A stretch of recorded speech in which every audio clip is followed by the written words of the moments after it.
2022ನೇ ಇಸ್ವಿನಲ್ಲಿ ಅತ್ಯಾಚಾರ ಅಂತ ಹೇಳಿ ಇವಾಗ ಯಾಕೆ ಇವಳು ಕಂಪ್ಲೇಂಟ್ ಕೊಡಕ್ಕೆ ಬರ್ತಿದ್ದಾಳೆ? ಇಷ್ಟು ದಿನ ಎಲ್ಲೋಗಿದ್ಲು ಕಂಪ್ಲೇಂಟ್ ಕೊಡದೆ? ಈಗ ಯಾಕೆ ಅವ್ನ ಸಿನಿಮಾ ರಿಲೀಸ್ ಟೈಮಲ್ಲಿ ಇವಳು ಕಂಪ್ಲೇಂಟ್ ಕೊಟ್ಟು ಅವ್ನ ಸಿನಿಮಾಗೆ ಪ್ರಾಬ್ಲಮ್ ಮಾಡ್ತಿದ್ದಾಳೆ ಅಂತ ತುಂಬ ಜನ ನೆಗೆಟಿವ್ ಕಮೆಂಟ್ ಹಾಕ್ತಿದ್ದೀರಾ. ಆಯಿತು, 2022ನೇ ಇಸ್ವಿಯಿಂದ ನೀನು ಬೇಡ ಅನ್ನೋ ಮಾರ್ಚ್ 31ನೇ ತಾರೀಕು 2025ನೇ ಇಸ್ವಿವರೆಗೂ ಬಿಟ್ಟು ಹಾಕ್ಬಿಡೋಣ, ಆ ಕಡೆ ತೆಗೆದು ಇಟ್ಬಿಡೋಣ.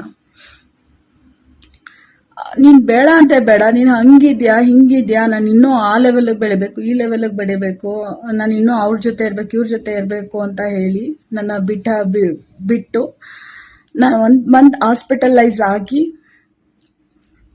ಹುಷಾರು ಮಾಡ್ಕೊಂಡು ನಾನು ಬಂದಿದ್ದೀನಿ. ಅದಾದಮೇಲೆ ಮೊನ್ನೆ ಅಂದರೆ ಈಗ ಶನಿವಾರ ಬಂತಲ್ಲ, ಈ ಶನಿವಾರ ಕಳೆದ ಶನಿವಾರ ಬೆಳಗಿನ ಜಾವ 12:15ಗೆ ಬಂದು